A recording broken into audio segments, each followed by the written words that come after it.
আপনার পুলিশের ক্ষমতা নেই সেই আগুনকে নেভানো। আর একবারে হাওড়ার পুলিশকে বলে যায়, আর একবার যদি নাসির বাবুকে থানায় আটকে রাখার ব্যবস্থা করা হয়, এই হাওড়াতেও।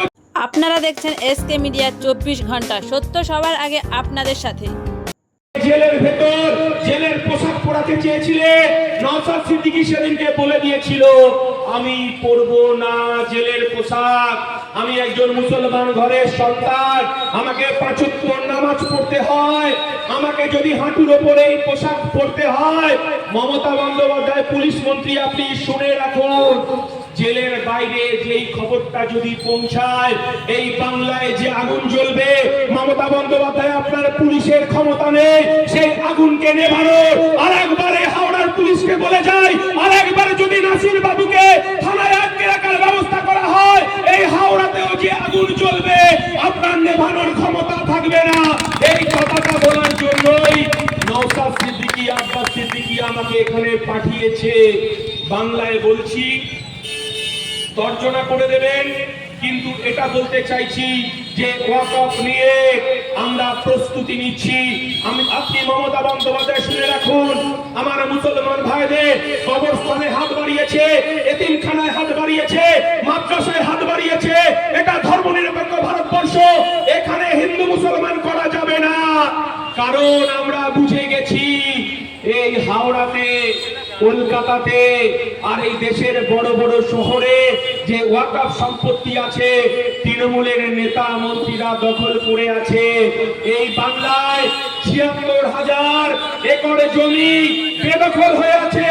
আর নওশাদ সিদ্দিকী যখন বলছে এই ওয়াকফ সম্পত্তি ফেরত দিতে হবে, মুসলমানদের ফেরত দিতে হবে, আপনার তখন খুব গায়ে জ্বালা বাজছে না? আমরা জানি দেবত্ব সম্পত্তি দখল হয়েছে, এই নওশাদ সিদ্দিকী বলছে দেবত্ব সম্পত্তিও ফেরত দিতে হবে।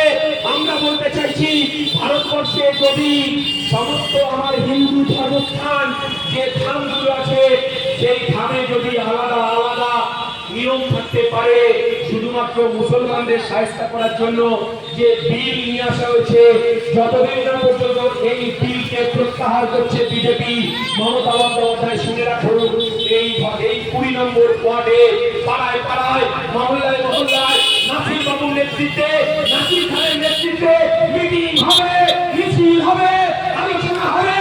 এই মৌলবাদী মানুষরা তারা আলোচনায় অংশগ্রহণ করবে। যদি ক্ষমতা থাকে আর একবার আপনি আটকে দেখান। আমরা বলতে চাইছি, এইরকম তো আপনার কাছে আশা করেনি মমতা বন্দ্যোপাধ্যায়, কিন্তু আপনি এই হিন্দু মুসলমানের রাজনীতি শুরু করে আমার হিন্দু মুসলমান এবং আমাদের পশ্চিম বাংলাটা আবার সেই আমার ১৯৪৭-এর আগে আমাদের ভারত পাকিস্তান ছিল বিজাতি তত্ত্বের ভিত্তিতে, যখন আমরা দেখলাম পাকিস্তানের রাষ্ট্র হলো, ভারতবর্ষের হাজার হাজার লাখ লাখ মুসলমান যখন পাকিস্তানে চলে যাচ্ছে, আর যে মুসলমান মানুষ আমার ভারতবর্ষে থেকে গিয়েছিল, সেদিন আমরা দেখেছিলাম যে এই ভারতবর্ষ শুধু মুসলমানের দেশ, তাই হিন্দুদের দেশ নয়, পাকিস্তান একটা ইসলামের দেশ হতে পারে। এই ভারতবর্ষে ধর্মনিরপেক্ষ সংবিধান, এই মুসলমান, হিন্দু, খ্রিস্টান